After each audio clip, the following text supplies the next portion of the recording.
The conference hall floated in the darkness of space, a massive structure built from the combined resources of 12 different species. Inside, the air felt heavy with fear and desperation. Ambassador Talvera stood at the center podium, her blue skin darker than usual from stress. Around her, representatives from the Coalition of Free Worlds waited for answers that nobody had. "They will be here in 6 days," Talvera said, her voice steady despite the trembling in her hands. "The Crithian hegemony has mobilized their entire war fleet. 3,000 vessels. Perhaps more." A murmur of despair rippled through the assembled delegates. 3,000 ships. The number hung in the air like a death sentence. The Crithians had crushed 17 civilizations in the past 40 years, 17 distinct species, each with their own cultures, technologies, and defensive capabilities. All of them had fallen before the relentless advance of the hegemony. Council Leader Vorash, a towering figure from the Dendril species, slammed his 4 fists on his desk. "We have perhaps 800 vessels between all our worlds. 800 against 3,000. This is not a battle. This is an execution. We must evacuate," suggested Representative Kalina, her feathers ruffling with agitation. "Save what populations we can. Flee deeper into uncharted space. And let them hunt us down world by world?" Talvera shook her head. "No.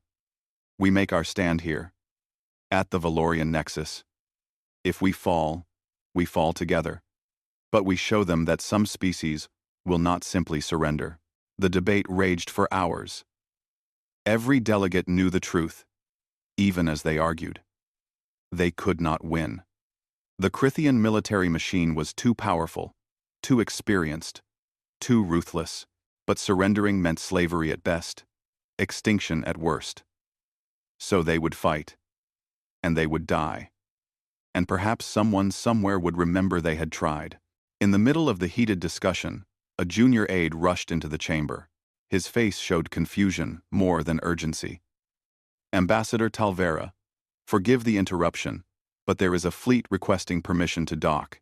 "We are not expecting reinforcements," Talvera said, though hope flickered in her chest. "Who are they?" They say they are from Earth, humans. First Contact Fleet. They call themselves." The chamber fell silent. Humans. The name meant little to most of the assembled leaders. Talvera quickly accessed her datapad, pulling up the files on this species. Young. Very young. They had only achieved faster than light travel 200 years ago. In galactic terms, they were infants. "How many ships?"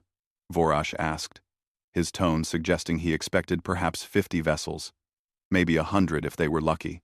The aide checked his communication device. 47 ships, Council Leader. The hope that had briefly lit Talvera's face died. 47. They were grateful for any help, but what could 47 ships do against 3,000? Still, it would be insulting to refuse their aid. These humans were willing to die alongside them. That deserved respect. "Grant them permission to dock," Talvera said quietly. "We will meet with their commanders and coordinate our defensive strategy."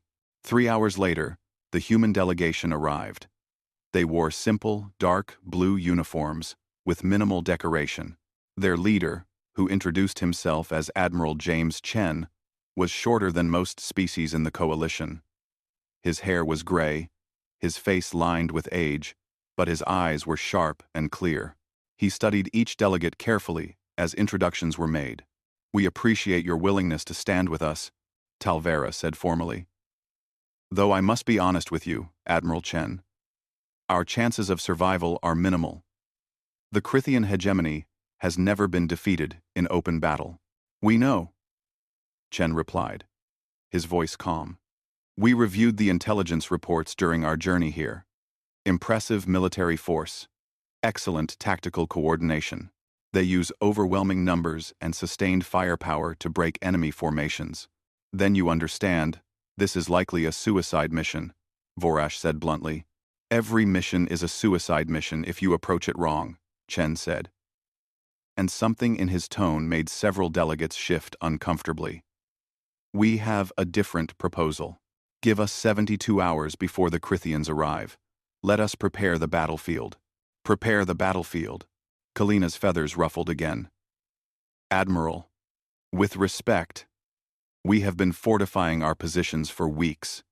We have orbital platforms, minefields, defensive installations, all of which the Crithians have encountered and defeated before," Chen interrupted gently. "No disrespect to your efforts, Representative, but you are fighting them on their terms, with their rulebook. We would like to try something different." Talvera studied the human admiral carefully. There was something unsettling about his confidence. Not arrogance, exactly. More like the certainty of someone who had seen this situation before and knew how it ended. "What do you need from us?" she asked finally. "Access to all your communication networks, control of the information warfare suite, and permission to broadcast on all frequencies, including Crithian military channels." The chamber erupted in confused conversation. Vorash's 4 eyes narrowed suspiciously. "You want to talk to them? The Crithians do not negotiate, human. They conquer, or they destroy." "We do not intend to negotiate," Chen said. "We intend to prepare the battlefield. Will you trust us?" Talvera looked around the chamber. What did they have to lose? They were already dead. If the humans wanted to waste their last days sending messages into the void, so be it. "You have your 72 hours, Admiral Chen. May fortune favor your efforts." Chen nodded and left with his delegation. As the doors closed behind them, Kalina leaned toward Talvera. "What do you think they are planning?" I have no idea," Talvera admitted. "But I accessed their species file while they were talking. Did you know humans have only been spacefaring for 2 centuries? But they have had 37 major planetary conflicts in that time. War among themselves?" Vorash grunted. "Barbarians fighting barbarians. What of it? The casualty counts," Talvera said quietly. "In their last global conflict, before they achieved spaceflight, they killed over 70 million of their own species. In 6 years, the number settled over the group like ice water. 70 million. Most species had never experienced casualties on that scale in their entire recorded history.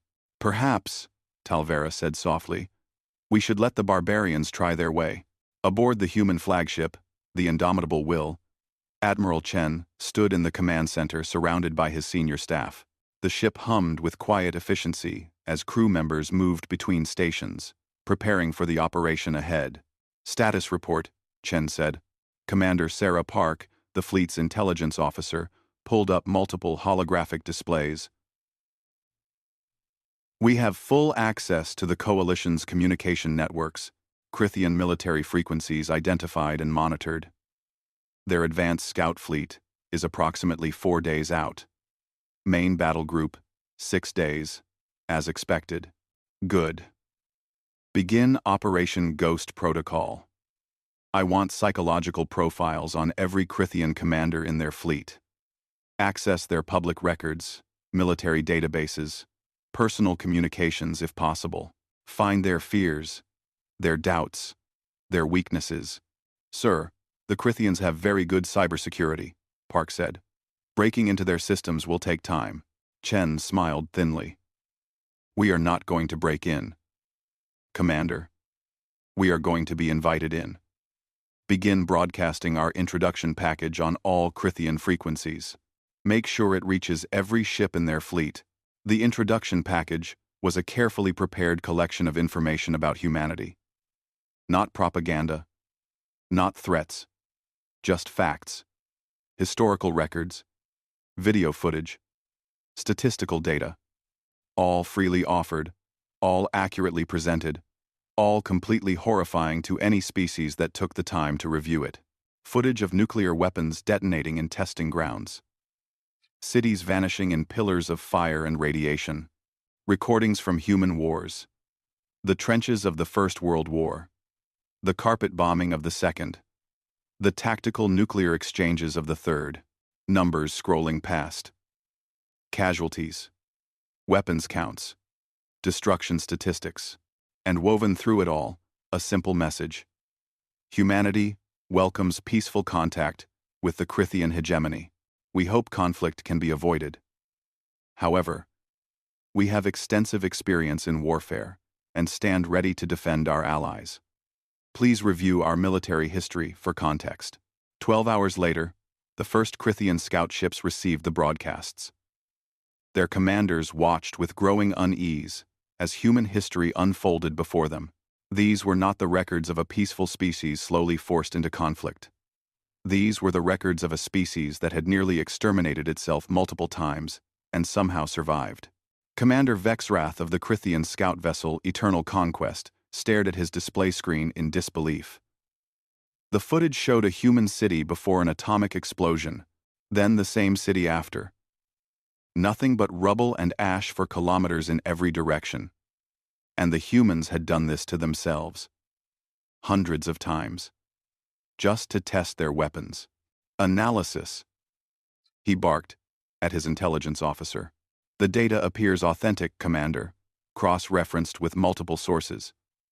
The humans engaged in 3 global conflicts within a span of 100 years. Combined casualties exceed 200 million individuals. Vexrath's blood ran cold. 200 million. The entire Crithian hegemony had perhaps 5 billion citizens across all their conquered worlds. These humans had killed the equivalent of 4% of the hegemony's population, just fighting among themselves. What kind of species does this to itself? He whispered. His intelligence officer had no answer. The broadcasts continued for 48 hours, reaching deeper into the Crithian fleet. Admiral Chen had not lied in his message. Everything presented was factual, historical, verifiable, but the selection of facts, the way they were presented, the timing of each revelation, all of it was carefully calculated to create a specific impression. Humanity was insane. Humanity was dangerous. Humanity had survived things that would have destroyed any other species. And now humanity was here, offering peace, but prepared for war. On the second day, Chen ordered the fleet to begin training exercises. The 47 human vessels moved through space in perfect synchronization, executing complex maneuvers that required split-second timing and absolute precision. They flew in formations no other species used, shifted between patterns with mechanical efficiency, and demonstrated weapons accuracy that approached the theoretical maximum of their technology. Coalition observers watched in amazement. Vorash contacted Chen directly. Admiral, your ships move like they are parts of a single organism. How do you achieve such coordination? Practice, Chen replied simply. Humans have been fighting fleet actions for centuries. We have refined our tactics considerably. What Chen did not mention was that human ships were also networked together through quantum-encrypted communication channels. Their targeting systems linked, their tactical computers sharing data in real time. Each vessel was autonomous. But together, they operated as a unified intelligence. It was technology the Coalition did not possess, and the Crithians had never encountered. On the third day, with the Crithian fleet now 3 days from engagement range, Chen ordered the final phase of the operation. The human ships began broadcasting on every frequency simultaneously. Not messages this time. Sounds. Recordings from human wars. The thunder of artillery. The screaming of dying soldiers. The roar of bomber engines. Radio chatter from tank crews, pilots, infantry units, all speaking in calm, professional tones about killing and death, and objectives achieved. And music. Humans had created music about war, songs celebrating victory and mourning loss and glorifying sacrifice. The lyrics spoke of death and honor and fighting until the last breath. The Crithians received these broadcasts and felt something their species had rarely experienced. Deep, primal fear. This was not a species that feared death. This was a species that had made death into an art form, a cultural touchstone, something to be faced with grim determination or even eagerness. In the asteroid field near the Valorian Nexus, 3 Crythian scout ships moved on routine patrol. They were maintaining communications silence as ordered, observing the coalition defenses and the strange human fleet that had arrived. Then, one by one, the ships vanished from Crythian sensors. Not destroyed, not damaged, simply gone, as if they had never existed. The Crythian command ship demanded status reports. None came.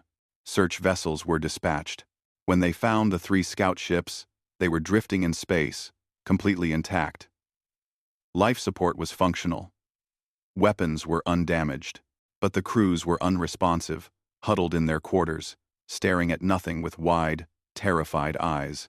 And in each ship's central computer, the humans had left a message. A detailed tactical analysis of that specific vessel. Every weakness identified. Every system, vulnerability, mapped. And a simulation, a perfect, mathematically precise simulation showing exactly how that ship would be destroyed if battle occurred. Down to the second, down to which crew members would die first and which would survive longest. The recovered crews could not speak. Medical officers classified them as catatonic, traumatized beyond immediate treatment, and their ships, their perfectly functional, undamaged ships, had been infiltrated without a single shot fired, without any sign of forced entry. As if the humans had simply walked through the walls like ghosts. Admiral Krell, Supreme Commander of the Crythian Warfleet, reviewed the reports in his command chamber. 3,000 vessels strong, his fleet had never known defeat. But now, 3 days from engagement with an enemy that should be pathetically weak, he felt uncertainty creeping into his thoughts. 47 ships. That was all the humans had. 47 against 3,000. The mathematics were simple. The outcome should be inevitable. So why did his hands shake when he reviewed the human broadcasts? He opened the latest intelligence file. It contained a message from the humans, transmitted directly to his personal communication channel. Admiral Krell, humanity extends greetings and hopes for peaceful resolution. However, if conflict is unavoidable, we are prepared. We have studied your tactics extensively. We look forward to meeting you in battle. May the most adaptable species prevail. Attached to the message was a single video file. Krell hesitated, then opened it. The video showed a human city at night, peaceful and beautiful. Then the sky lit up with the flash of nuclear detonation. The city evaporated. The camera, somehow surviving the blast, showed the aftermath. Nothing but radioactive wasteland. And beneath the video, a simple caption. We did this to ourselves. Imagine what we will do to you. Krell closed the file with trembling fingers. In 3 days, his fleet would engage the enemy. 3,000 ships against 47. The outcome was certain, wasn't it? The Crythian Warfleet moved through space like a swarm of predatory insects. 3,000 vessels, maintaining perfect formation as they approached the Valorian Nexus. Inside the command ship, Eternal Dominance, Admiral Krell sat in his tactical chamber, reviewing intelligence reports. The reports should have given him confidence. Instead, they filled him with growing dread. His intelligence officer, Subcommander Tarnex, stood at attention before him. The younger Crythian's scales showed the pale green of uncertainty, a color Krell had rarely seen in his crew. Explain these findings again, Krell demanded, gesturing at the holographic display floating between them. Slowly. Tarnex swallowed nervously. Sir, we have completed our analysis of the human historical database they provided. The data has been verified through multiple independent sources. It is accurate. 200 million casualties, Krell said flatly. In conflicts against themselves. Yes, sir. But that is not the most concerning aspect. Tarnex manipulated the display, bringing up new information. We have analyzed their weapon development timeline. They progressed from chemical explosives to nuclear fission weapons in approximately 40 years. From fission to fusion weapons in another 15 years. From planetary bombardment capability to planet-destroying capability in less than a century. Krelvor stared at the numbers. The Crithian hegemony had taken 4 centuries to develop similar weapons technology, and they had been considered remarkably fast by galactic standards. They were in a hurry. Tarnex continued, his voice barely above a whisper. Every advancement, every new weapon system, was developed during active warfare.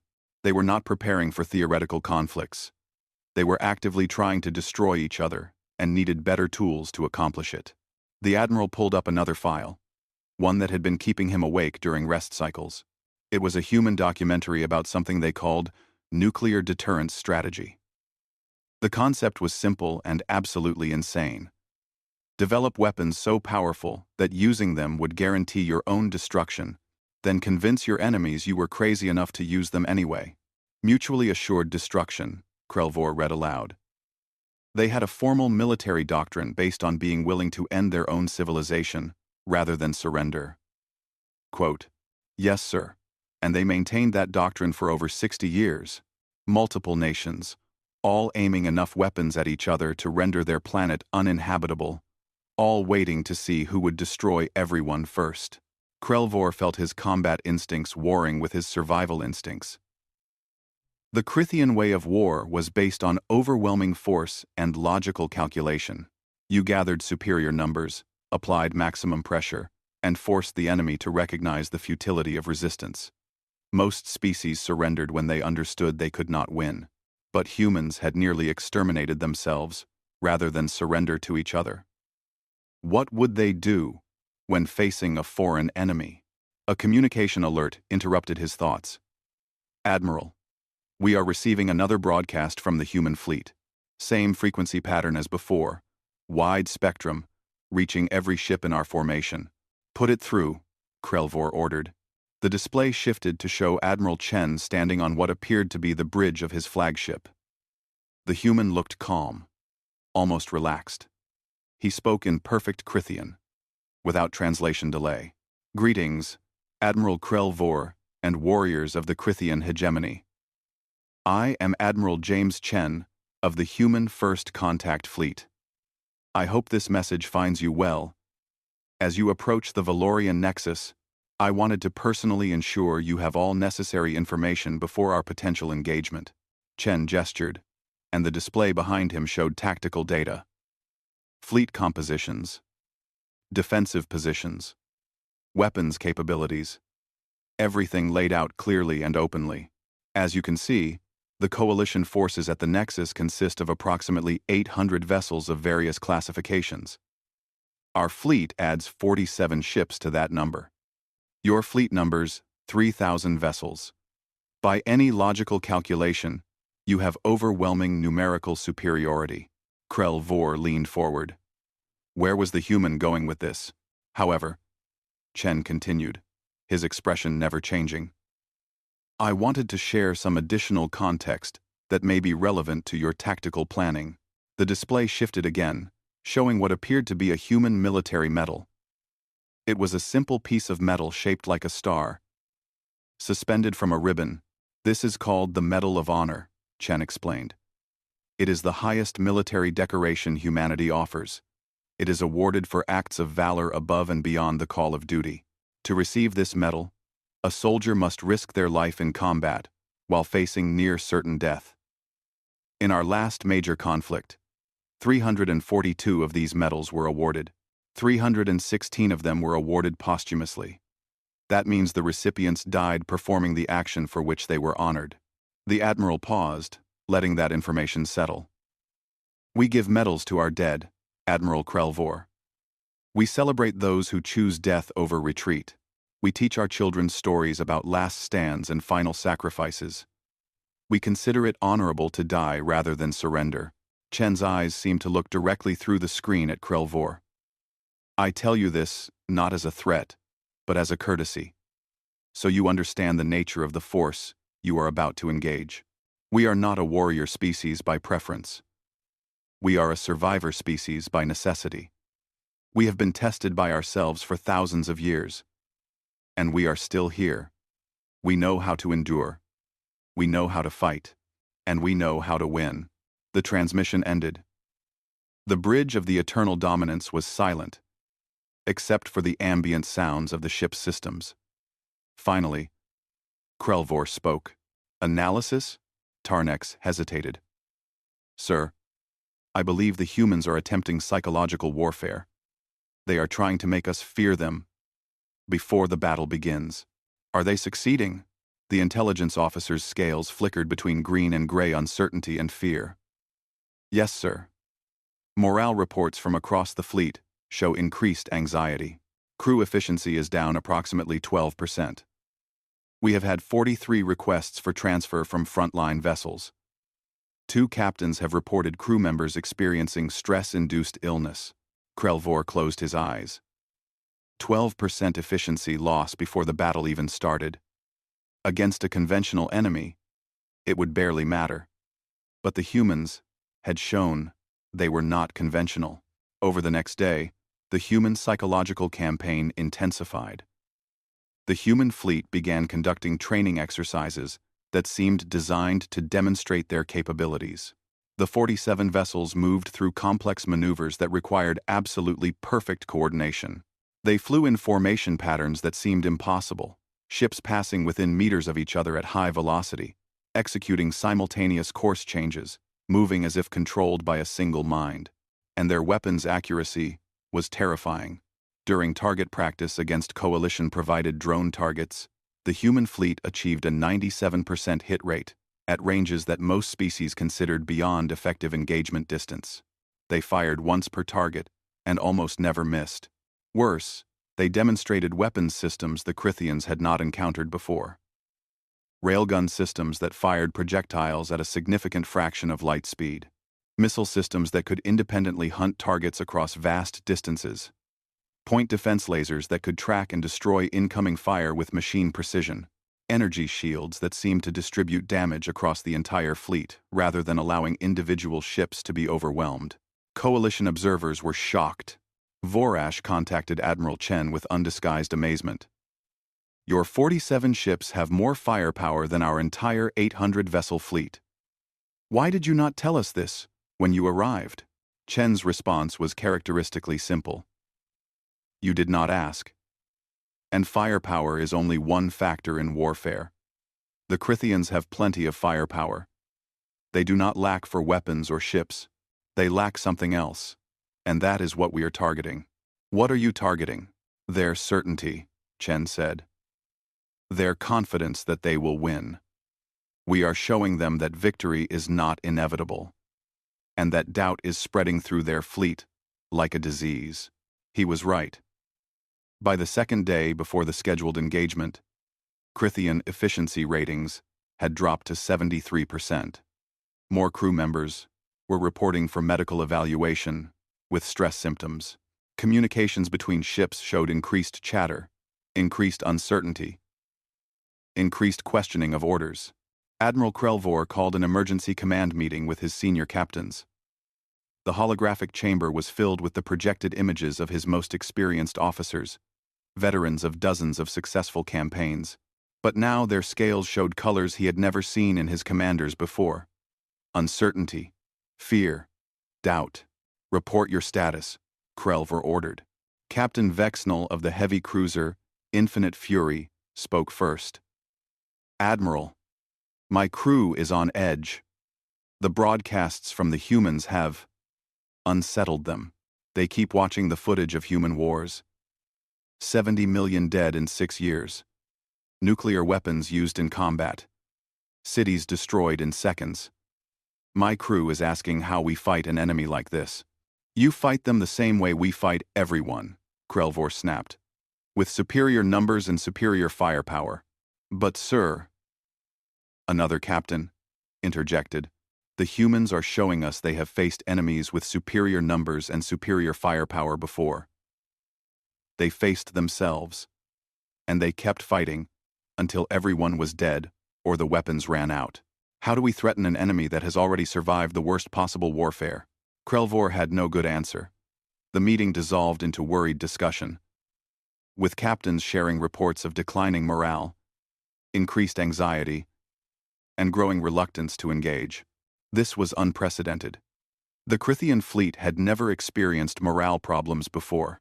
That night, another 3 scout ships disappeared. They were further back in the formation this time, supposedly safe from any infiltration. But when they were recovered, the same scenario played out.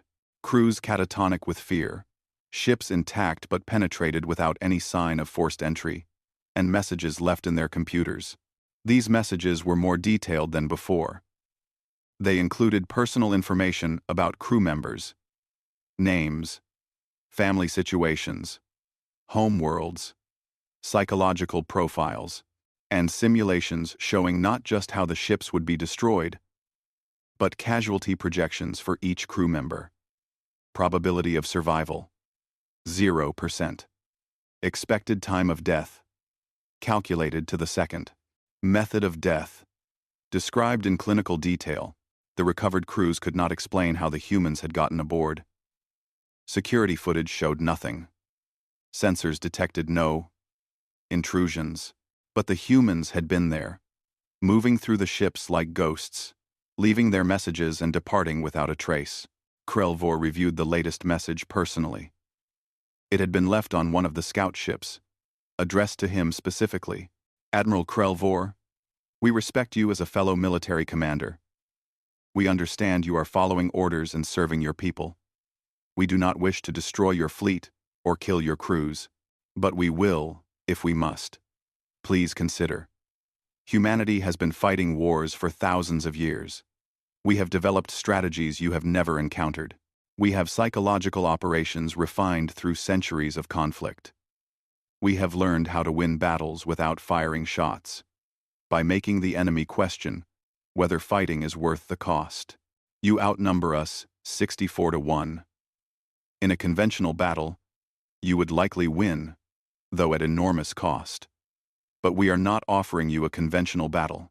We are offering you a choice. Withdraw peacefully, or discover what we have learned about warfare in our long and bloody history. Choose wisely. Choose survival. There is no shame in choosing life over pointless death. The message ended with an attachment. Krelvor hesitated, then opened it. It was his personal file.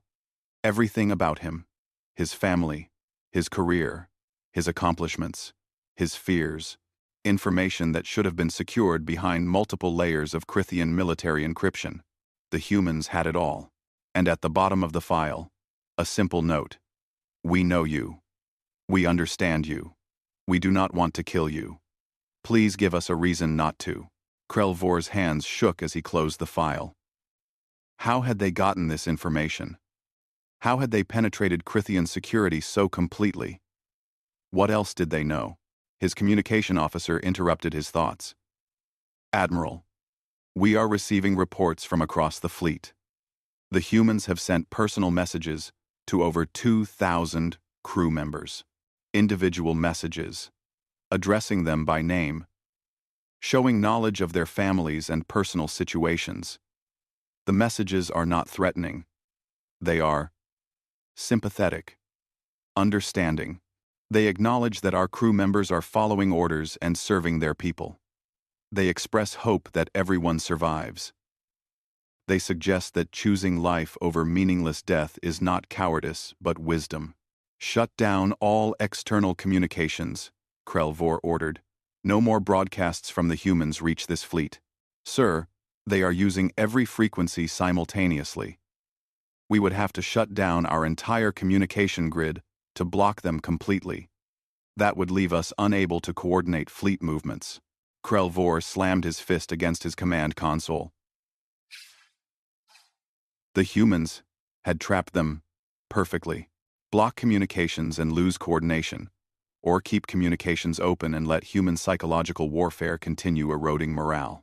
Sir, his tactical officer said hesitantly, perhaps we should consider the human offer. Withdraw peacefully. Report to High Command that the situation is more complex than initial intelligence suggested. Withdraw? Krelvor's voice was harsh. The Krithian hegemony does not withdraw. We do not retreat from inferior forces. We do not surrender, because the enemy is good at talking. But even as he said the words, Krelvor felt the doubt growing in his own mind.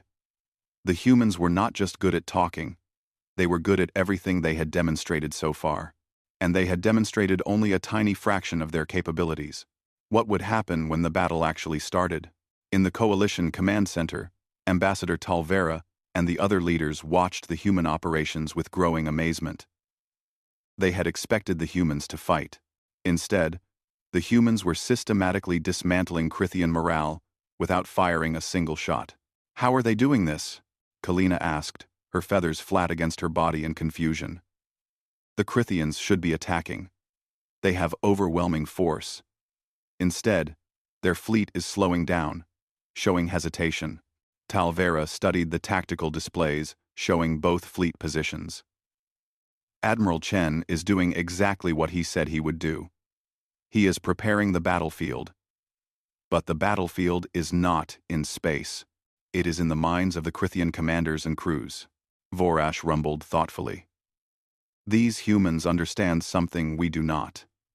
They have fought themselves for so long that they know every weakness, every doubt, every fear that soldiers experience, and they are exploiting that knowledge perfectly.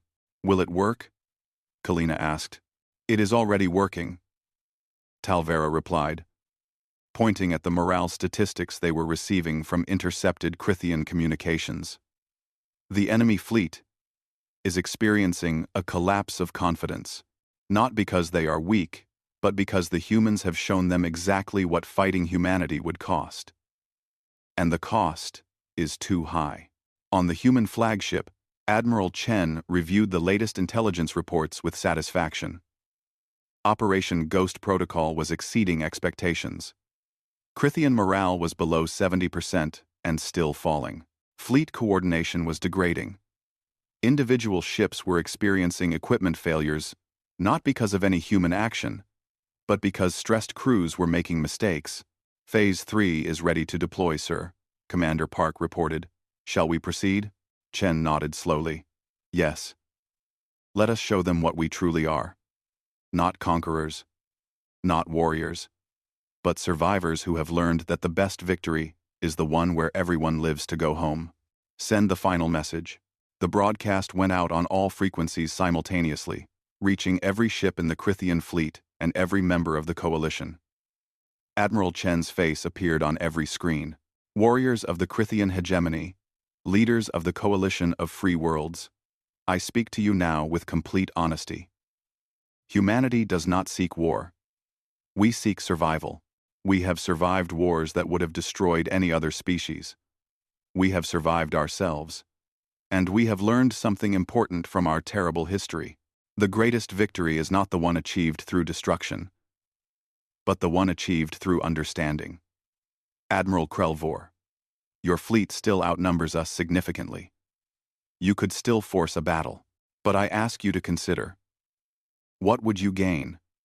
A devastated coalition that provides no value to your hegemony? A fleet diminished by casualties against an enemy that fights with the desperation of those who have nothing left to lose? Or could you gain something more valuable, a peaceful resolution? A new beginning? A chance to prove that intelligence and wisdom can triumph over violence? The choice is yours. Choose wisely. The galaxy is watching. The transmission ended. In the command center of the Eternal Dominance, Admiral Krelvor stared at his displays and felt the weight of impossible decisions pressing down on him. His fleet was disintegrating from within. His crews were afraid. His captains were questioning orders. And the enemy had not yet fired a single shot. 24 hours remained until engagement range. 24 hours to decide whether to attack or withdraw. 24 hours to choose between pride and survival.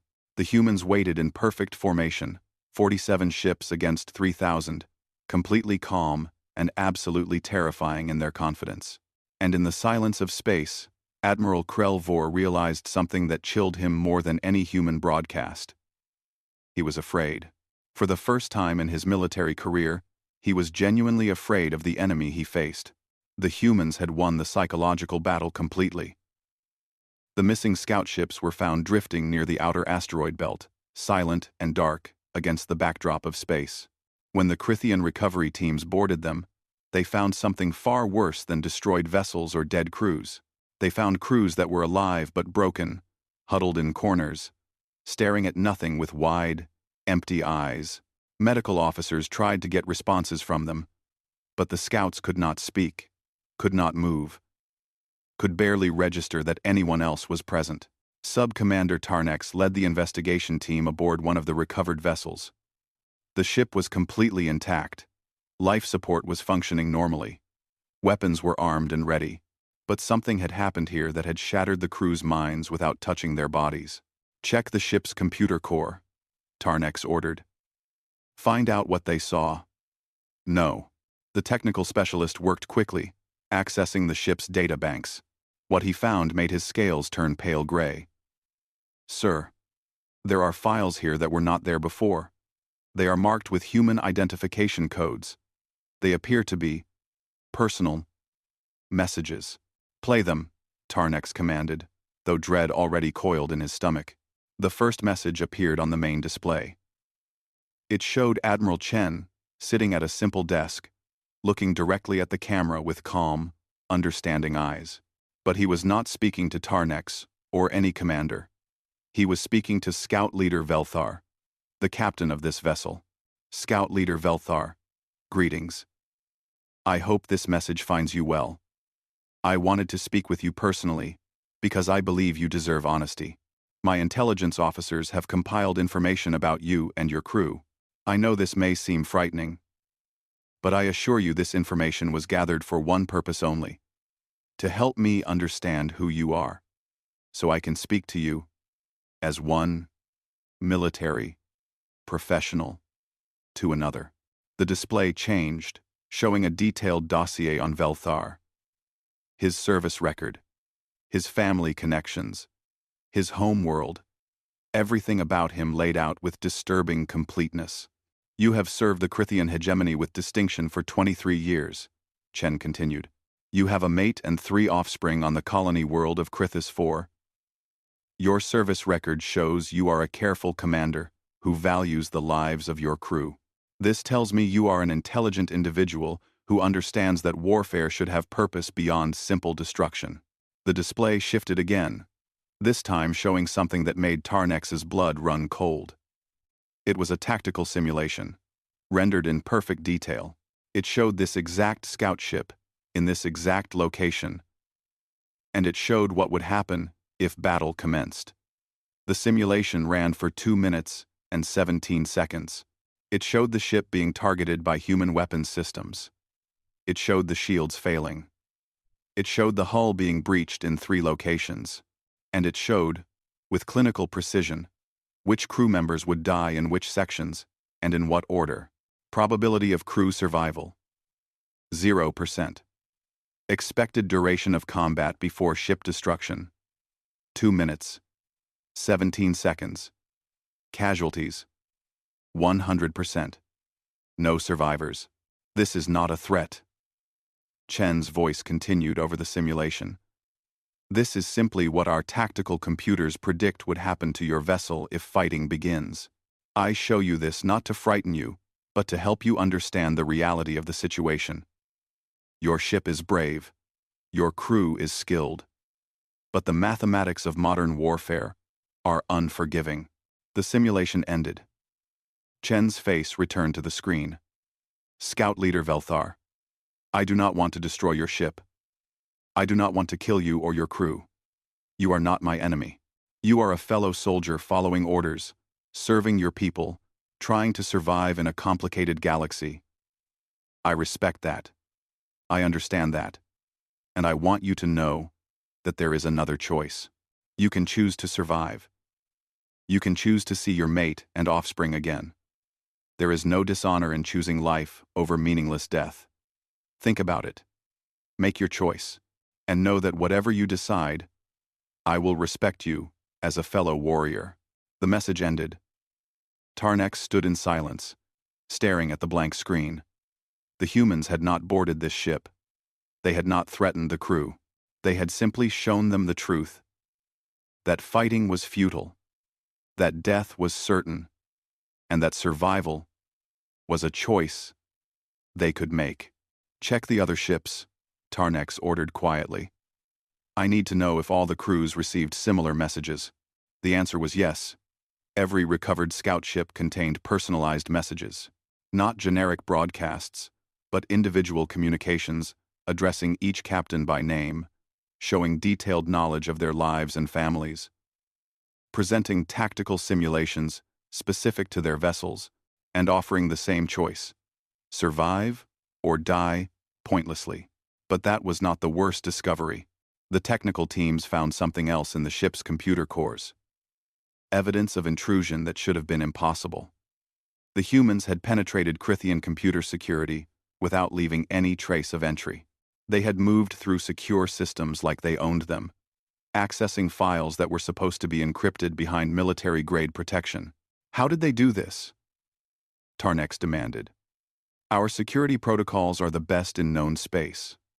Multiple encryption layers, quantum-locked access codes, biometric verification." "Sir," the technical specialist interrupted, his voice trembling.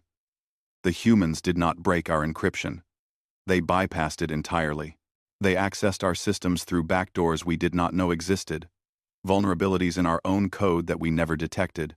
The humans found them, exploited them, and did so without triggering a single security alert."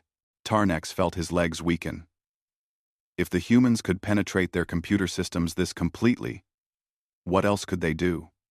Could they shut down weapon systems? Disable shields? Take control of entire ships? He returned to the Eternal Dominance to report his findings to Admiral Krell-Vor. The Admiral listened in growing horror as Tarnex described what had been found. "They did not just send messages," Tarnex concluded. "They demonstrated absolute dominance over our information systems. They showed our crews that we have no secrets from them, no security they cannot breach, no protection they cannot overcome. And they did it without violence, without threats, simply by showing us they could." Krell-Vor looked older than he had just days before. The stress of command in this impossible situation was taking its toll. "What is our current fleet status?" "Morale is at 58% and falling, sir. We have had 137 requests for transfer from frontline vessels. 4 ships have reported critical systems failures that are actually crew sabotage crews, disabling their own ships to avoid combat. Medical facilities are overwhelmed with stress casualties. Fleet coordination efficiency is below 60%. And the humans? Their 47 ships maintain perfect formation and perfect readiness. They conduct training exercises daily, demonstrating capabilities that exceed anything in our fleet. They broadcast constantly, not threats, but educational information about human warfare, human psychology, human survival strategies. Sir, they are teaching us how dangerous they are. And the lessons are working." Krell-Vor accessed his personal communication terminal. Another message from Admiral Chen had arrived overnight. He opened it with hesitation. This time, Chen was not alone in the video. Behind him stood several other humans in different uniforms. Chen gestured to them as he spoke. "Admiral Krell-Vor, I wanted to introduce you to some of my staff. This is Dr. Sarah Mitchell, our fleet psychiatrist. She specializes in combat stress and psychological warfare. This is Colonel David Park, our cyber warfare specialist. He has been leading our information operations. This is Commander Rachel Torres, our strategic communications officer. She designs our messaging campaigns." Chen paused, letting Krell-Vor absorb that information. The humans had dedicated specialists for psychological warfare, cyber operations, and strategic messaging. This was not improvised. This was doctrine, refined through experience, executed with precision. "I show you this," Chen continued, "because I want you to understand that what we are doing is not accident or luck. This is how humanity fights. We learned long ago that the best way to win a war is to make your enemy realize that fighting is not worth the cost. We have specialists whose entire careers are built around this strategy. We have universities that teach these subjects. We have centuries of accumulated knowledge about human psychology. And we have learned that what works on humans works even better on species who have never encountered this approach. Chen's expression softened slightly. Admiral, I have read your service record. You are a brilliant tactical commander. You have won 17 campaigns. You have never lost a battle. I respect your accomplishments greatly. And that is why I am asking you, professional to professional, to consider whether this battle serves any purpose. You can attack us. You will lose ships, many ships. You will lose crew members, many crew members. You may even succeed in destroying our fleet, though I promise you the cost will be higher than you imagine. But what will you gain? A devastated coalition that cannot be profitably absorbed into your hegemony? A Pyrrhic victory that weakens your position across all your territories? Or you could choose another path. Open negotiations. Find a peaceful resolution. Demonstrate that the Crithian hegemony is wise enough to choose diplomacy over destruction. History will remember you not as a commander who won another battle, but as a leader who was wise enough to prevent a war. The message ended with a final image. It was a human monument, a wall covered with names, thousands upon thousands of names carved into stone. This is the Vietnam Veterans Memorial in our capital city, Chen's voice explained over the image. It contains the names of 58,000 humans who died in a single conflict. A war that accomplished nothing, solved nothing, just killed people until everyone agreed to stop. We built this monument to remind ourselves that war without purpose is not glory but tragedy. Do not let your crew members' names be carved into whatever monument the Crithians build. Choose peace. Choose survival. Choose wisdom. Krell Vor closed the message and sat in darkness, thinking. Everything the humans said was true. The mathematics of the coming battle were terrible. His fleet would win, probably, but the cost would be devastating. And for what? To conquer a coalition that would be worthless after such a destructive war? But the Crithian hegemony had never retreated, never withdrawn, never chosen peace over victory. How could he be the first admiral in Crithian history to do so? His communication terminal chimed again. This time, it was not a message from the humans. It was from High Command, the ruling council of the Crithian hegemony. Krell Vor opened the transmission with trepidation. The council leader's face appeared, his scales showing the deep red of anger. Admiral Krell Vor, we have been monitoring the situation at the Valorian Nexus. We are concerned about reports of declining morale and delayed engagement. You were ordered to destroy the coalition and establish hegemony control over the sector. Why have you not done so? Krell Vor chose his words carefully. Council leader, the situation is more complex than our initial intelligence suggested. The humans, 47 ships, the council leader interrupted. You have 3,000 vessels under your command. 47 ships should be irrelevant. Are you telling me that the mighty Crithian war fleet is afraid of 47 ships? We are not afraid, Krell Vor said, though he knew it was a lie. We are being cautious. The humans have demonstrated capabilities that, I do not care what they have demonstrated. I care about results. You have 6 hours to engage and destroy the enemy, or you will be relieved of command and face court-martial for cowardice. Is that understood? The transmission ended before Krell Vor could respond. 6 hours. The council had given him 6 hours to attack or face disgrace and punishment. He called his senior officers to an emergency meeting.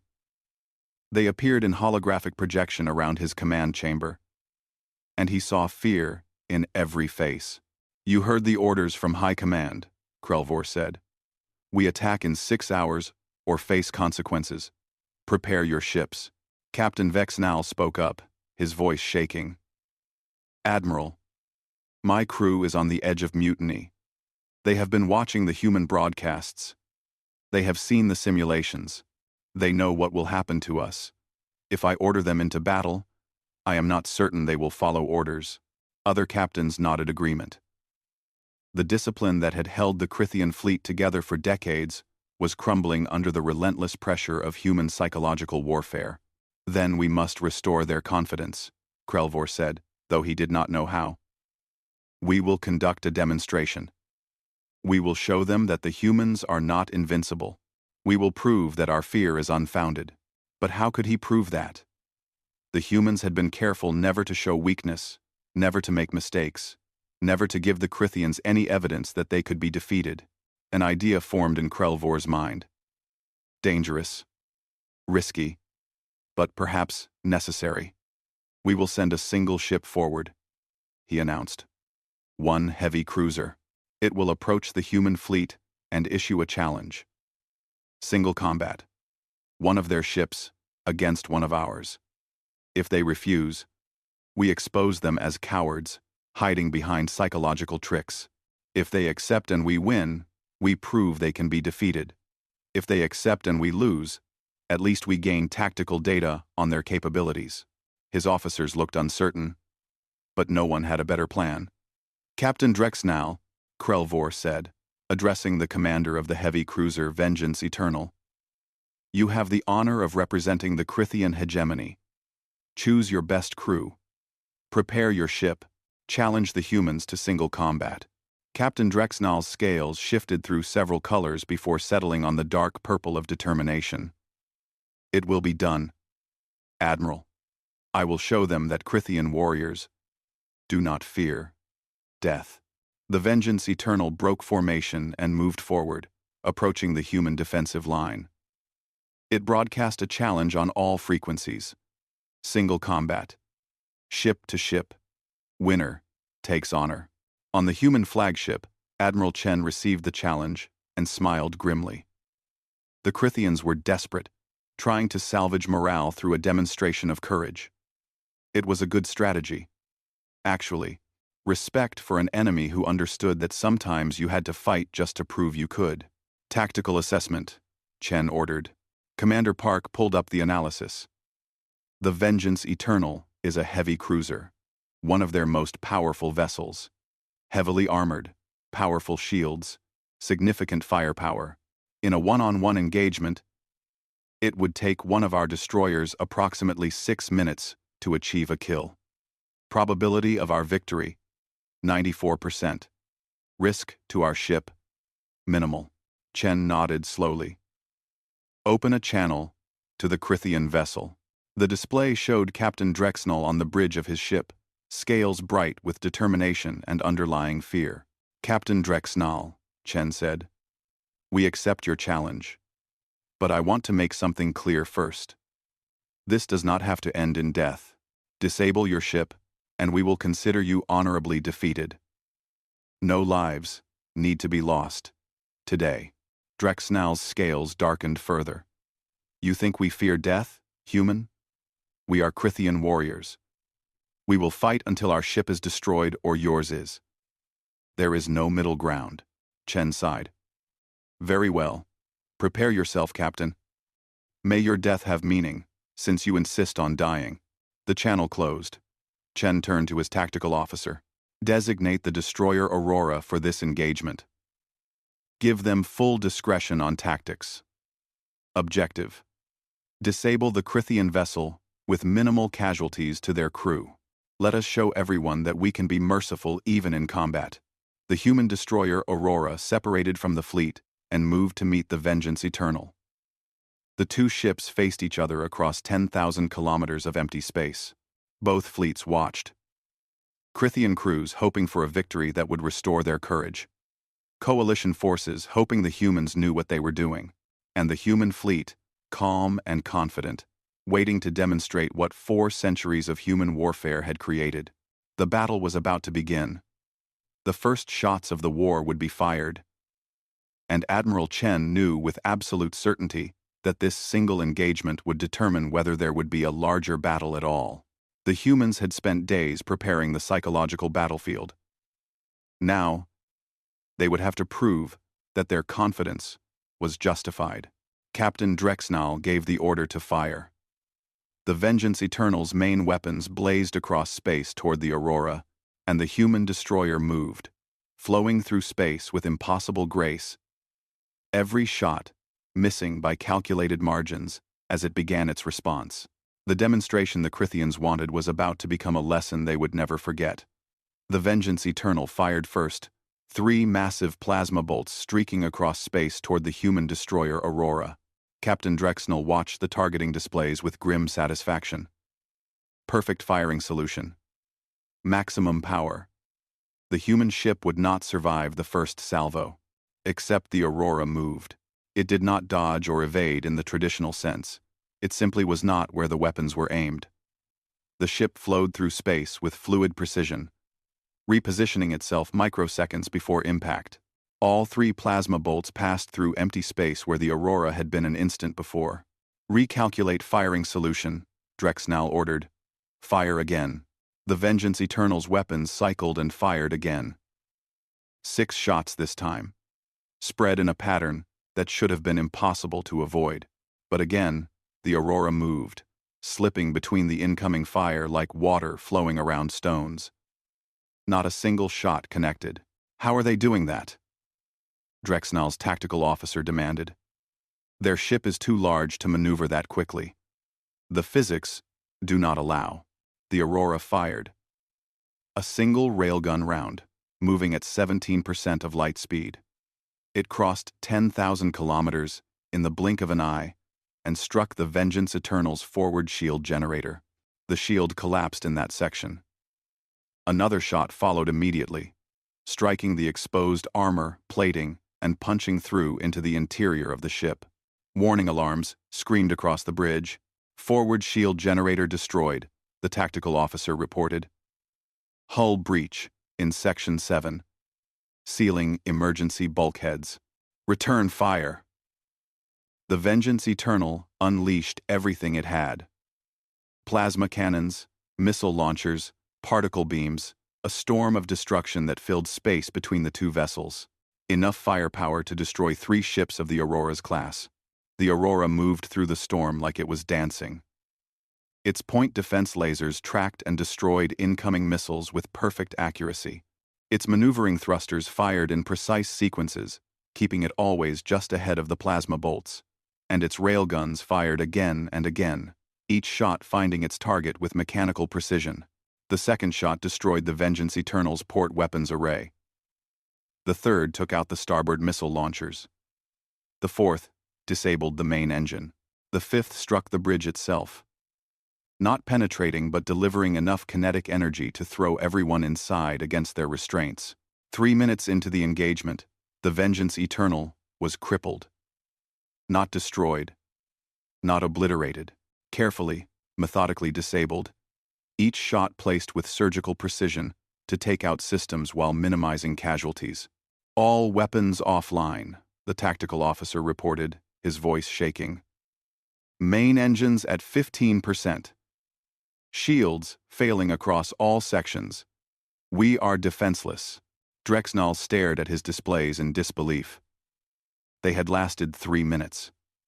The human simulation had predicted their destruction in 6 minutes. The humans had been generous in their estimate. Or they had deliberately held back to avoid killing. The Aurora ceased fire and held position.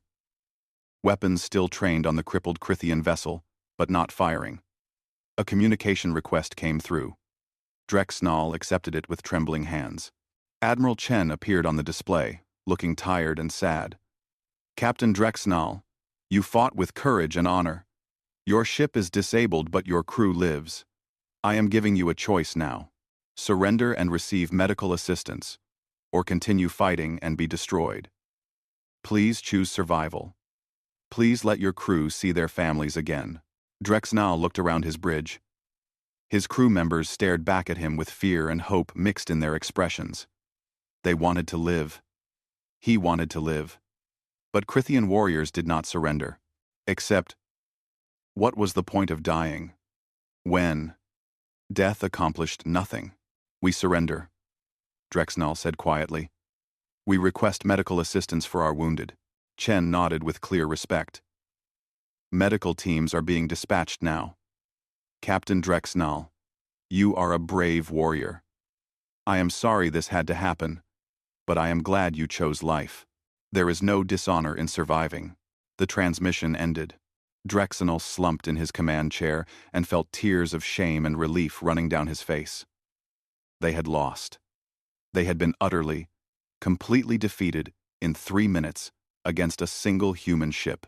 And the human had been merciful, had held back, had given them the chance to surrender. Aboard the Eternal Dominance, Admiral Krelvor watched the entire engagement with growing horror. His best heavy cruiser, crewed by elite warriors, had been taken apart like a training exercise, and the human destroyer had done it effortlessly, almost casually, like it was demonstrating technique rather than fighting for survival. The message was clear. If one human ship could do this to one of their best vessels, what would 47 human ships do to the entire fleet? Fleet status, Krelvor demanded. Subcommander Tarnex's voice was barely audible. Sir, morale has collapsed. We are receiving surrender requests from 12 ships. 20 more are reporting critical systems failures that appear to be sabotage. Crew efficiency is below 40% and falling rapidly. Admiral, the fleet is disintegrating. Krelvor looked at his tactical displays. 3,000 ships. The largest war fleet the Crithian hegemony had ever assembled. And it was falling apart without a battle even occurring. The humans had done exactly what they promised.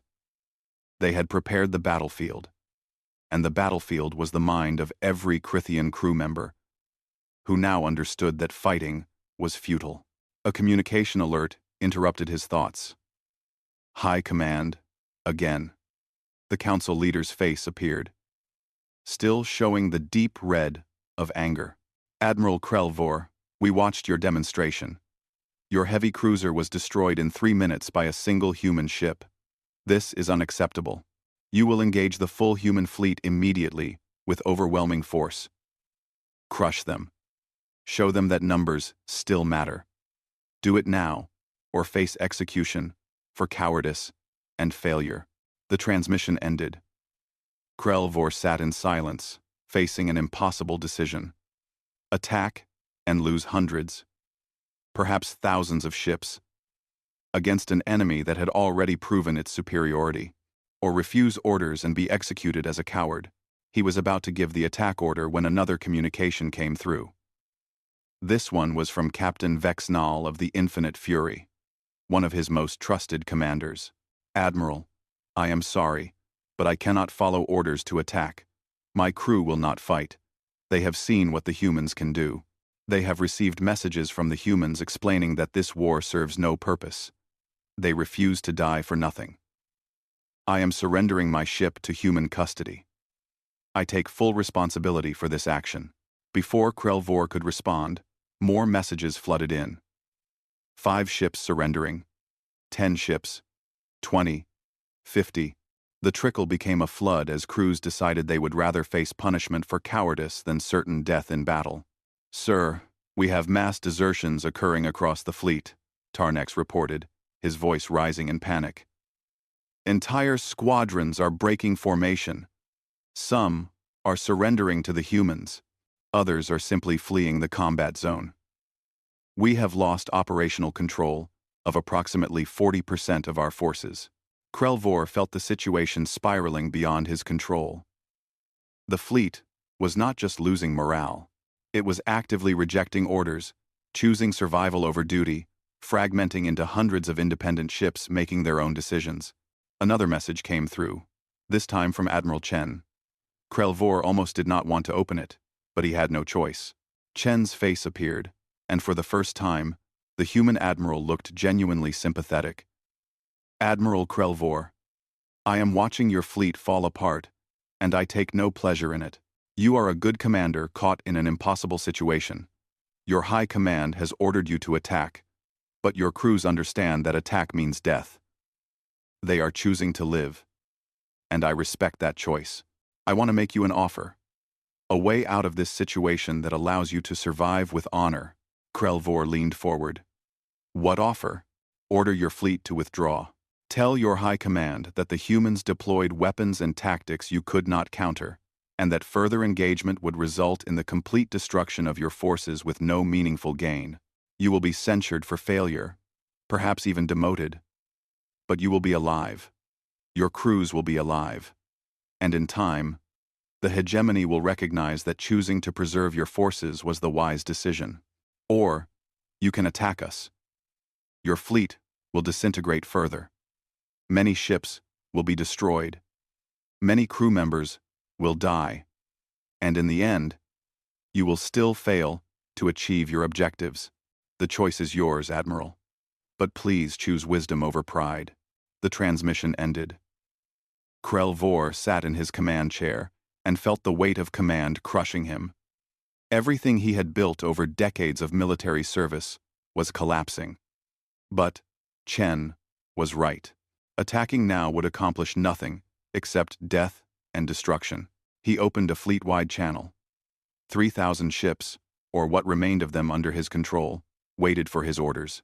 All ships, this is Admiral Krell Vor. I am ordering a full fleet withdrawal. We are returning to hegemony space. This action is taken based on tactical assessment that continued engagement would result in unacceptable casualties with no strategic gain. All vessels will reform into retreat formation and prepare for faster-than-light jump. Silence filled the communication channels for a long moment. Then, one by one, his captains acknowledged the order. Relief flooded through the fleet as crews realized they would survive. Ships that had been fleeing returned to formation. Ships that had surrendered requested permission to rejoin the fleet. Within an hour, the Crithian war fleet was reorganized and preparing to depart, but not everyone was willing to retreat. One ship, the dreadnought Eternal Glory, refused the withdrawal order. Its commander, Admiral Krell Vor's rival Commander Zex Thor, broadcast a message on all channels. This is Commander Zex Thor of the Eternal Glory. I do not recognize Admiral Krell Vor's authority to order retreat. The Crithian hegemony does not flee from inferior forces. I will engage the humans alone and show them what true Crithian warriors are capable of. Any ship that wishes to join me in restoring our honor may do so. No other ships joined him.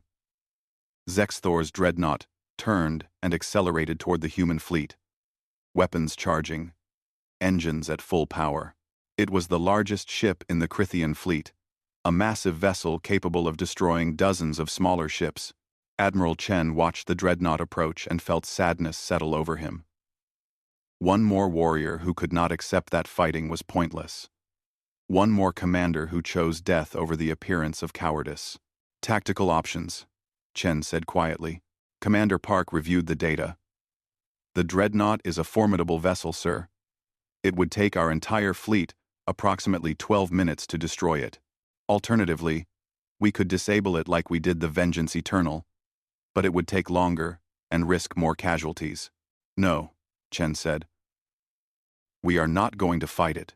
His officers looked at him in confusion. Sir? Sir? Open a channel to Commander Zex Thor. Personal communication. My authorization only. The channel opened.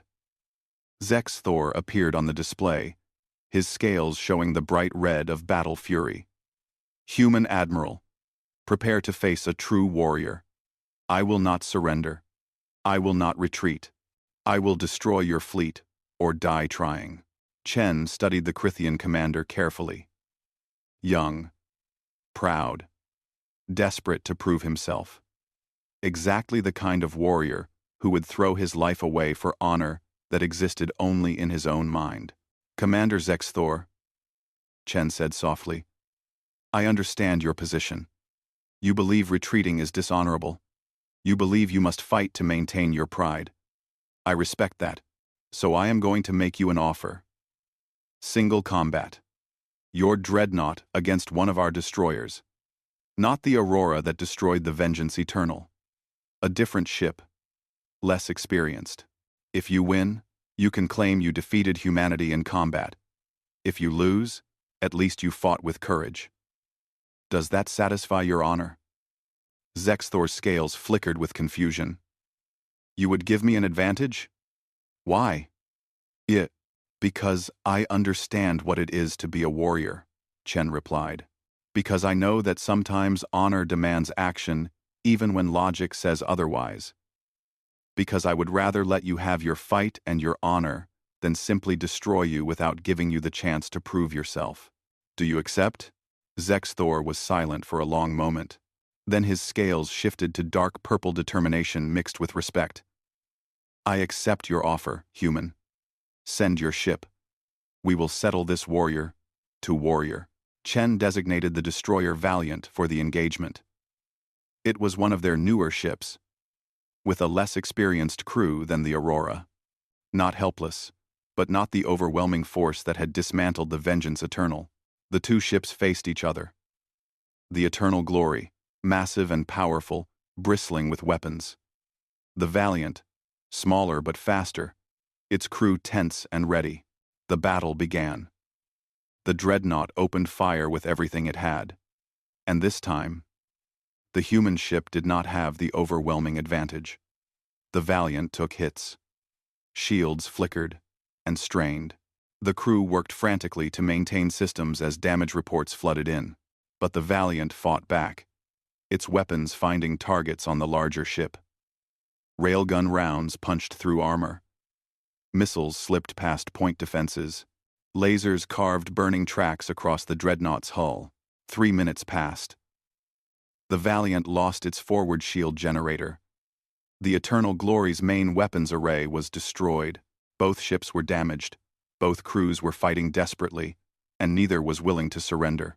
Chen watched with growing concern. This was taking too long. The Valiant was in real danger now. He could order the rest of the fleet to assist, but that would defeat the purpose of the single combat. Zexthor needed this, needed to fight, needed to test himself, needed to prove his courage even in defeat. At the 4-minute mark, the Valiant's tactical officer found an opening. The Dreadnought's ventral shields were failing, exposing a weak point near the main reactor. One perfect shot, and the battle would be over. The Valiant fired. The railgun round struck true, penetrating deep into the Dreadnought's interior. But instead of targeting the reactor itself, the shot severed the power conduits around it. The Eternal Glory's weapons went dark. Its engines failed. Life support remained online. But the ship was dead in space. Commander Zexthor sat on his bridge and felt tears of rage and grief streaming down his face. Defeated. Destroyed. His pride in ruins. His honor shattered. The humans had beaten him despite the advantage they had given him. A communication request came through. He accepted it, expecting Admiral Chen's face. Instead, he saw the young captain of the Valiant, a human woman with exhaustion and respect in her eyes. "Commander Zexthor," she said, her voice hoarse from shouting orders during the battle. "You fought brilliantly. My crew is in awe of your skill and courage. You damaged us badly. If the fight had lasted another minute, you might have won. You have nothing to be ashamed of. You gave us the hardest fight we have had in years. That is honor. That is victory, even in defeat." Zexthor stared at her. The human was offering him respect, understanding, recognition that he had fought well even though he lost. Was that not honor? Was that not enough? "We are sending medical teams and repair crews," the captain continued.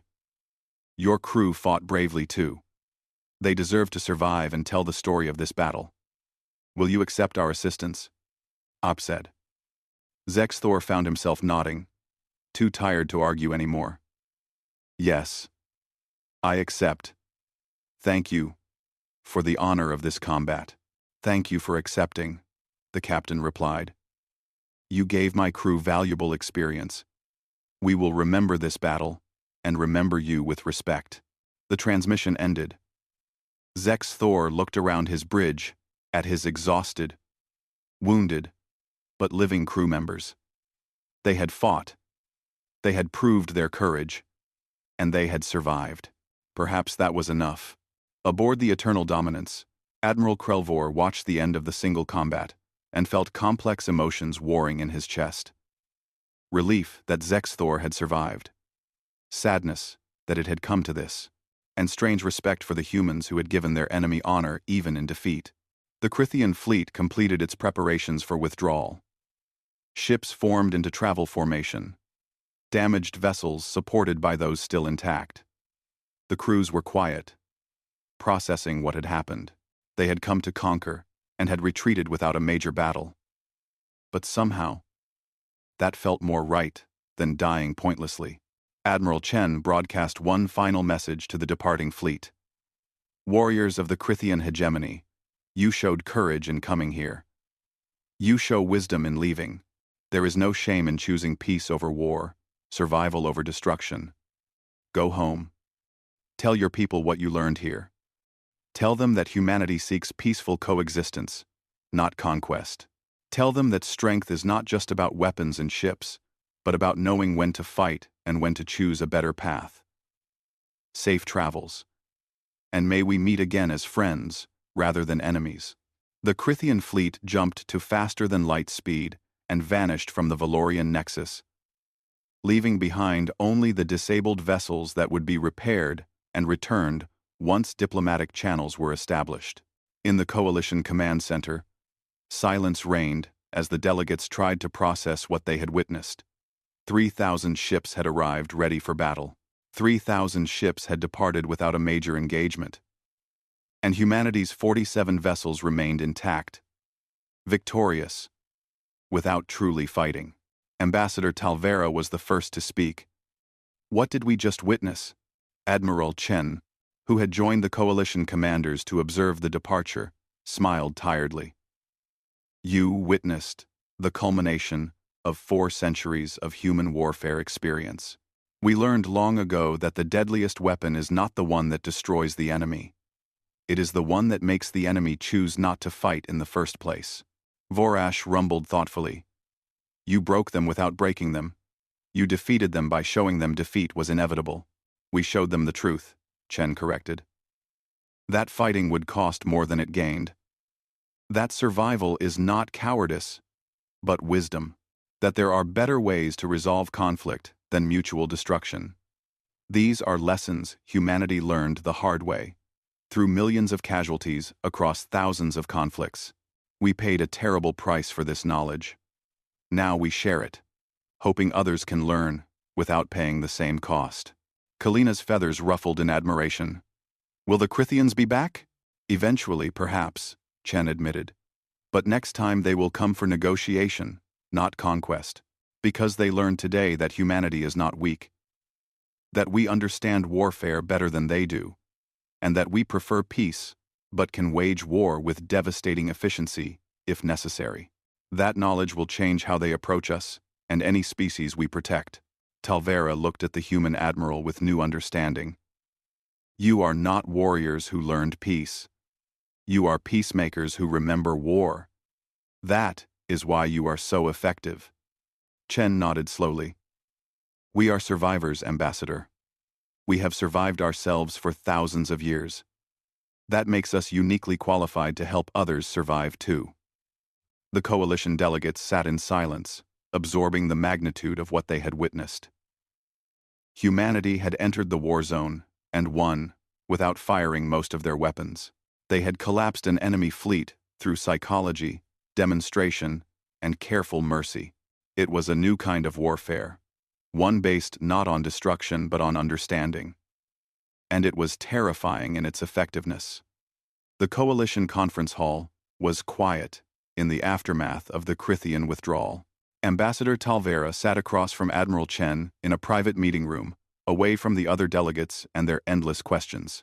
Outside the windows, the human fleet maintained its position, 47 ships that had changed the face of galactic warfare without firing most of their weapons. I need to understand, Talvera said finally, breaking the silence. How did you do this? How did humanity develop such effective psychological warfare? Most species barely understand their own psychology, let alone how to weaponize it against others.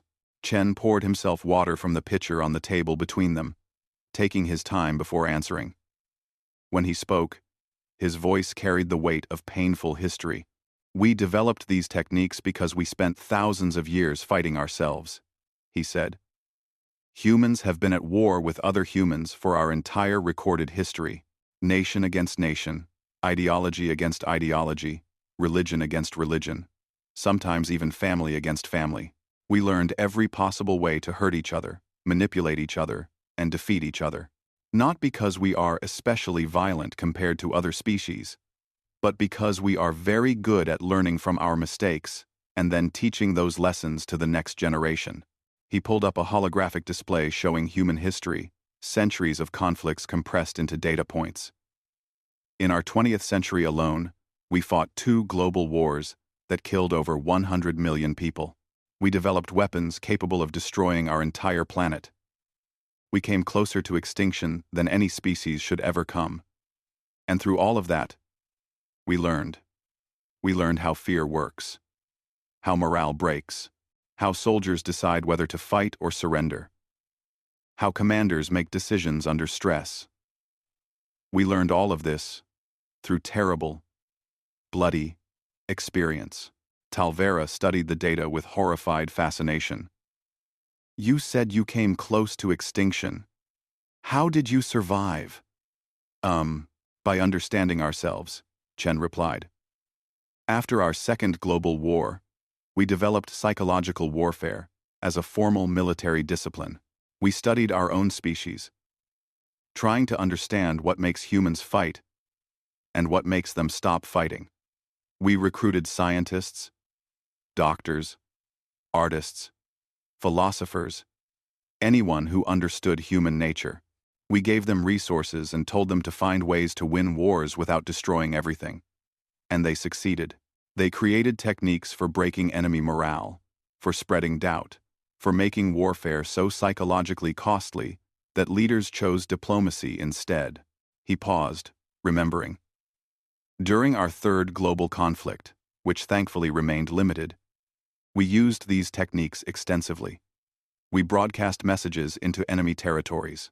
We showed their soldiers what would happen if fighting continued. We made their leaders question whether victory was worth the cost. And it worked. The war ended not with total destruction, but with negotiated peace. Millions of lives were saved because we had learned how to fight without killing." "And then you took those techniques to space," Talvera said, understanding dawning. "Yes. When we encountered our first alien species, we realized something important. The psychological techniques that work on humans work even better on species who have never encountered them. Most species develop weapons technology faster than they develop psychological sophistication. They understand how to destroy, but not how to manipulate, deceive, or psychologically dominate. Humans are the opposite. We had to learn psychological warfare because our weapons became too dangerous to use freely. We had to find ways to win without triggering mutual annihilation." Talvera leaned back in her chair. "So when you encountered the Crithians, you were not improvising. You were applying established doctrine." "Exactly," Chen confirmed. "Operation Ghost Protocol is based on techniques we have refined over centuries. Gather intelligence on enemy commanders and crew. Identify their fears and weaknesses. Demonstrate overwhelming capability without actually engaging. Show them detailed simulations of what would happen if they fight. Offer honorable alternatives to combat. Make them realize that choosing peace is not cowardice, but intelligence." Every step was planned, practiced, and executed by specialists who have trained their entire careers for this mission. "The personal messages," Talvera said. "The files you left on the scout ships. How did you gather that information so quickly?" Chen smiled slightly. "That is another human specialty, information warfare. We have been hacking each other's computer systems for centuries. Every nation on Earth developed cyber warfare capabilities because everyone was constantly trying to spy on everyone else. When we entered space, we discovered that most alien computer systems are less secure than human systems because most species have not had to defend against sophisticated cyber attacks. The Crithians have excellent physical security, but their information security has gaps we learned to exploit decades ago. You make it sound so simple, Talvera said. But surely not every species would respond the way the Crithians did. What if you face an enemy that does not fear death? That cannot be psychologically manipulated? Chen's expression grew serious. Then we show them why fear was the merciful option. The psychological warfare we used against the Crithians was our first choice because it saves lives. But we have other options. Humanity did not survive thousands of years of warfare by only having one strategy. If an enemy cannot be convinced to choose peace, we are fully capable of fighting and winning through more traditional means. But it would be costly, bloody, and ultimately tragic. We prefer to avoid that outcome if possible. So, the broadcasts about nuclear weapons, the footage of your wars, all of that was genuine, Talvera said. You really are as dangerous as you claimed. More dangerous, Chen said quietly. Because we understand what we are capable of. And we choose restraint. A species that does not understand their own capacity for destruction is far more likely to use it carelessly. Humans know exactly what we can do, and exactly why we should not do it unless absolutely necessary. That knowledge makes us more effective as peacemakers and more terrifying as enemies. Talvera sat in silence for a long moment, processing everything she had learned. Finally, she asked the question that had been bothering her since the Crithians departed. What happens now? The Crithian hegemony will report this to their leadership. Other species will hear about what happened here. Humanity's reputation will spread across the galaxy. Are you prepared for that? Chen nodded slowly. We have been preparing for first contact with galactic civilization for 200 years. We knew that once we entered the larger community, our history would be examined. We made a decision to be honest about who we are and what we have done. Yes, humanity has a violent history. Yes, we nearly destroyed ourselves multiple times. Yes, we are capable of terrible things, but we are also capable of learning, growing, and choosing better paths. We want the galaxy to know both sides of human nature, the darkness and the light, the violence and the mercy, because that complete picture is what will keep the peace. You want other species to be afraid of you, Talvera said, understanding. We want other species to respect us, Chen corrected. Fear is a component of that, yes. But it is not the whole picture. We want species to know that humanity prefers peaceful cooperation, but that we are fully capable of defending ourselves and our allies. We want aggressive species to think twice before starting conflicts. We want peaceful species to feel safe under human protection. Fear alone breeds resentment and eventual rebellion. Respect, combined with demonstrated mercy, breeds stable, lasting peace. He stood and walked to the window, looking out at the human fleet. Ambassador, humanity spent 4,000 years learning how to make war. We spent the last 200 years learning how to make peace. We are still not perfect at either one. But we are very, very good at both. And we intend to use that knowledge to help build a galaxy where species can coexist without constant warfare. A noble goal, Talvera said. But will other species accept human leadership? Many will resent being protected by such a young species. We are not asking for leadership, Chen replied. We are offering partnership. The coalition of free worlds can continue governing itself. We will simply be insurance. A guarantee that aggressive species like the Crithians will think very carefully before attacking. And over time, we will share our knowledge. Teach other species about psychological warfare, information security, strategic communications. Help them develop the same tools we have, so they can defend themselves without depending on humanity. You would share your military secrets? Talvera asked in surprise. Our techniques, yes. Our specific capabilities, no. But the fundamental knowledge about psychology, about how to win without fighting, about how to make peace attractive and war costly. That knowledge should be universal. The more species that understand these principles, the safer the galaxy becomes for everyone. A chime interrupted their conversation. Commander Park appeared on the communication display. Admiral, the Crithian High Command has sent a formal communication. They are requesting immediate diplomatic talks. They want to establish formal relations with humanity and discuss mutual defense arrangements. Chen smiled. That was faster than I expected. What are they offering? Full diplomatic recognition, technology exchange programs, and joint military training operations. They also want to discuss human mediation in their border disputes with the Therian Collective. Sir, they are essentially asking us to become the Crithian hegemony's official military advisors.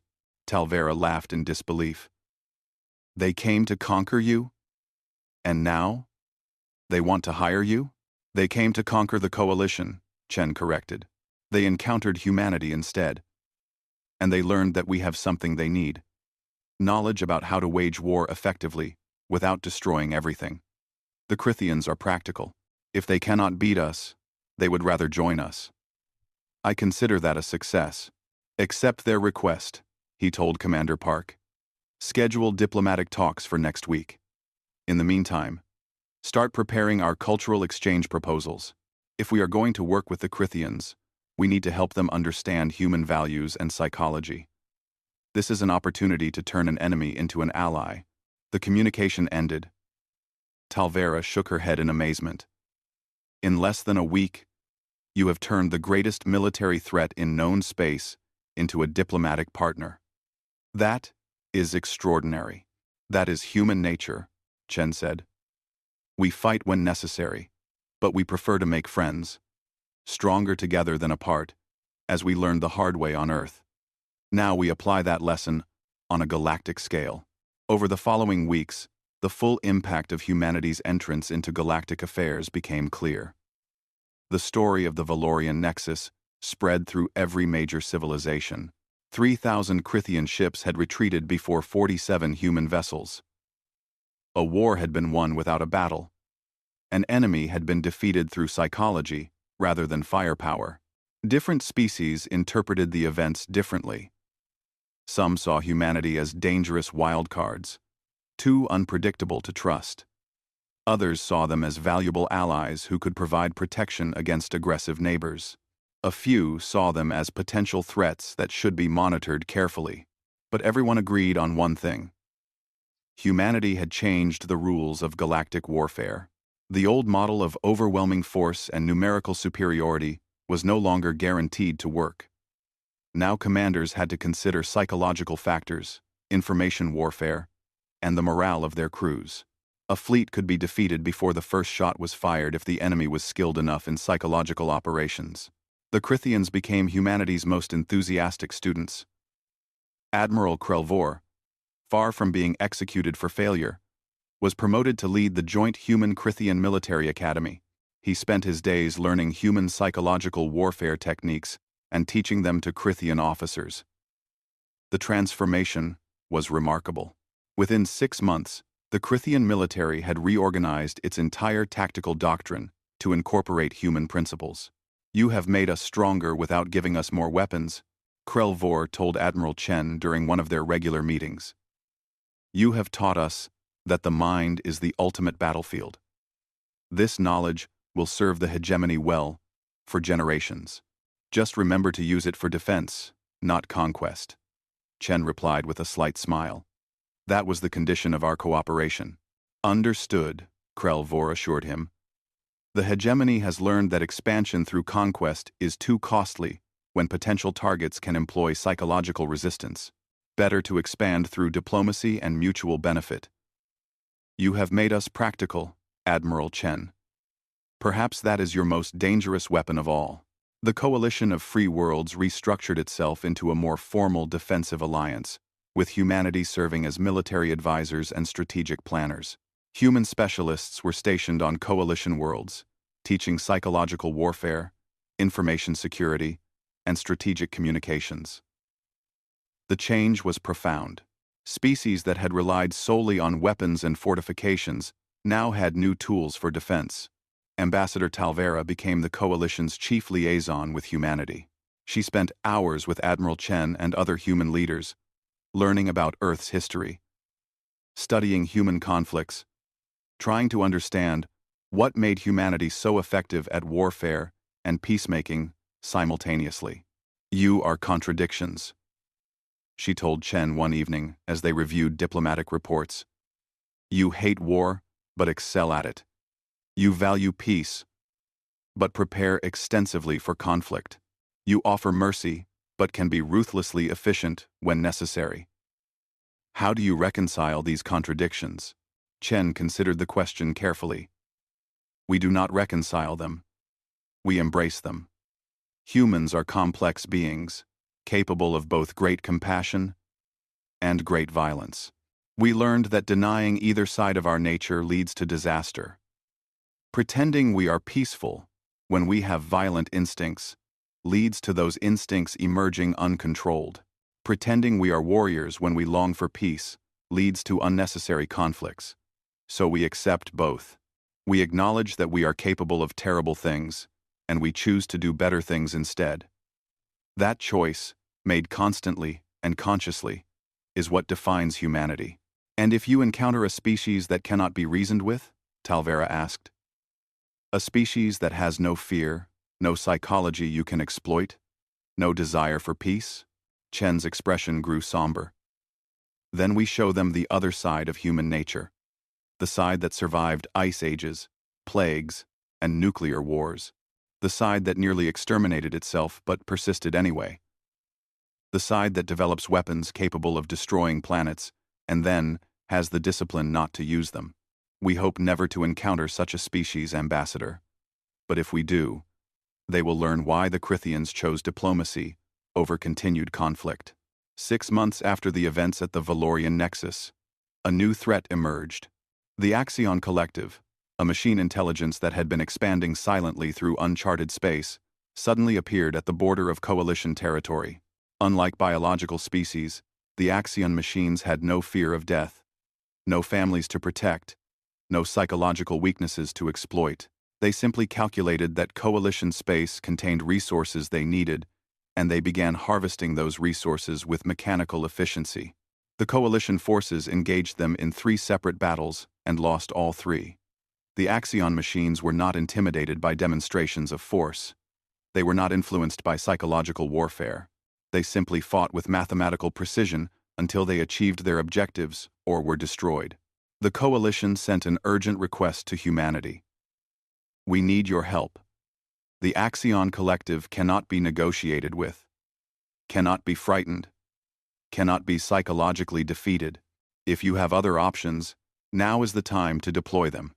Admiral Chen reviewed the intelligence reports on the Axion Collective and felt a familiar weight settle on his shoulders. This was the scenario humanity had hoped never to encounter. An enemy that could only be stopped through direct combat. An enemy that would force humanity to show the galaxy what human warfare looked like when all other options were exhausted. "Prepare the fleet," he ordered. "Full battle deployment. Every ship we have in this sector.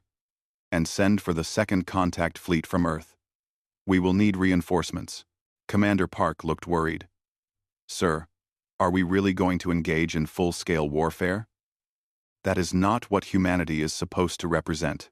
"Humanity represents survival," Chen replied. "Sometimes that means choosing peace. Sometimes it means choosing war. We tried peace with the Crithians, and it worked. But the Axion machines are different. They will not stop unless we make them stop. So we will show the galaxy what happens when humanity stops trying to avoid conflict and starts trying to win it." He looked at his officers with steel in his eyes. "For 6 months, we have been the galaxy's peacekeepers, helping species avoid war. That was our choice. But do not forget what we truly are. We are survivors of thousands of years of human warfare. We are descendants of soldiers who fought in trenches, who flew bombers through enemy fire, who commanded nuclear submarines, who piloted starfighters. We made peace our first choice because we remember war. Now, we face an enemy that leaves us no other choice. So we will remind the galaxy, and ourselves, what human warfare looks like when mercy is no longer an option. The human fleet assembled at the coalition border, and this time, there was no psychological warfare. No broadcasts, no attempts at communication. The Axion machines wanted resources. Humanity wanted to protect its allies. The two positions were incompatible, and only force would resolve the conflict. The battle lasted 6 hours. Human ships moved with the same fluid grace they had demonstrated at the Valorian Nexus, but now their weapons fired without restraint. Railgun rounds tore through Axion vessels at relativistic speeds. Missiles swarmed in coordinated patterns that overwhelmed point defenses. Lasers carved through armor with focused intensity, and the humans fought with a coordinated precision that machines could match but not exceed. When the battle ended, 70% of the Axion force was destroyed. The remainder withdrew, their calculations showing that human military capability exceeded the value of the resources they sought. The coalition was saved, but at a cost. Humanity had lost 12 ships and over 3,000 crew members. In the aftermath, Admiral Chen stood in the memorial bay of the flagship, looking at the holographic display showing names of the fallen. So many names.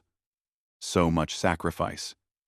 He had tried to avoid this, tried to win through psychology and diplomacy. But some enemies could only be defeated the hard way. Ambassador Talvera found him there, standing in silence before the memorial. "I am sorry for your losses, Admiral. Your crew fought bravely. They fought because they had no other choice," Chen said quietly. "This is what we wanted to avoid. What we worked so hard to prevent. War without alternatives. Death without mercy. This is the old way, the way humanity tried to move beyond. But you won," Talvera pointed out. "You protected the coalition. You stopped an enemy that could not be stopped through any other means." "We won," Chen agreed. "But winning through warfare always has a cost. 3,000 human lives. More on the coalition side. Destroyed ships. Devastated families. This is what we hope to make obsolete through psychological warfare and diplomacy. This is why we developed those techniques to avoid this outcome." He turned to face her. "Let this battle be a lesson for the entire galaxy. Humanity prefers peace. We will exhaust every diplomatic option before resorting to warfare. But when warfare becomes unavoidable, when enemies cannot be reasoned with or frightened or convinced to choose better paths, humanity will fight with everything we have learned from 4,000 years of warfare, and we will win, because we understand that winning requires sacrifice, that survival requires determination, and that protecting those we care about is worth any cost." Talvera nodded slowly. "The galaxy will remember both lessons. That humanity seeks peace first, but wages war with devastating effectiveness when necessary. That is a powerful combination, Admiral. It is the human condition," Chen replied, "hoping for the best while preparing for the worst, seeking peace while understanding war, offering mercy while maintaining strength. These contradictions define us. They make us who we are, and they will guide us as we continue exploring the galaxy and making our place among the stars." In the weeks that followed, humanity's reputation evolved. They were no longer seen as just psychological warfare specialists or clever manipulators. They were recognized as a species that understood both the art of peace and the science of war, and knew when to employ each. A species that would negotiate tirelessly for peace, but fight ruthlessly when necessary. A species that had survived themselves and would survive anything the galaxy threw at them. The Crithian hegemony sent Admiral Krell Vor to represent them at the human memorial service for the fallen. He stood among human mourners and understood, perhaps for the first time, what drove human military doctrine. They trained for war so they could choose peace. They prepared for death so they could protect life. They became excellent at destruction so they could prevent it. "Your species is remarkable," Vor told Admiral Chen after the service. You fight when you must, but you mourn those who fall. You win battles, but you remember the cost. Most species celebrate victory. Humans memorialize sacrifice, because we know that every victory through warfare is also a defeat, Chen replied. A defeat of our hope for peace, our dream of solving problems without violence, our wish that intelligence could triumph over force. We win battles, but we never forget that battle should be the last resort, not the first choice.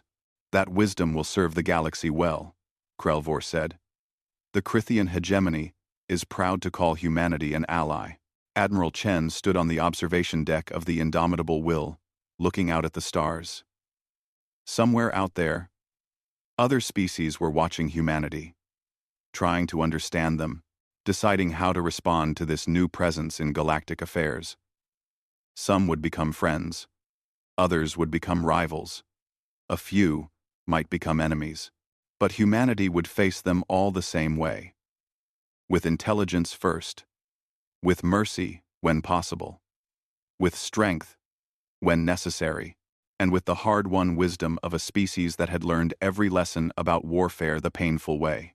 They had entered the war zone, and the enemies had collapsed before the battle started. That would become humanity's legend, the story told across the galaxy, but the full truth was more complex and more important. Humanity had learned that the greatest victory was preventing war. The greatest strength was choosing mercy, and the greatest wisdom was knowing when to fight and when to make peace. That knowledge, earned through millennia of human conflict, would be humanity's gift to the galaxy. Not weapons, or ships, or technology, but understanding. Understanding of themselves, understanding of warfare, and understanding that survival required both the courage to fight and the wisdom to stop. The human fleet maintained its position at the coalition border, guardians of a fragile peace in a dangerous galaxy, and Admiral James Chen looked at the stars and thought about all the species humanity would encounter, all the conflicts they would navigate, all the choices they would face. Humanity had made their entrance onto the galactic stage. Now, they would prove, one decision at a time, that survival and compassion could coexist, that strength and mercy were not opposites, but partners, and that the species which had nearly destroyed themselves had learned the lessons necessary to help build a better future for everyone. The war zone remained. There would be more conflicts, more enemies, more battles, but humanity would face them with eyes open, weapons ready, and always looking for the path that led to peace rather than destruction, because that was what humanity had become. Survivors who remembered war, peacemakers who understood violence, and protectors who knew that the greatest victory was the one where everyone lived to see tomorrow. The stars waited, full of challenges and opportunities, and humanity was ready for both.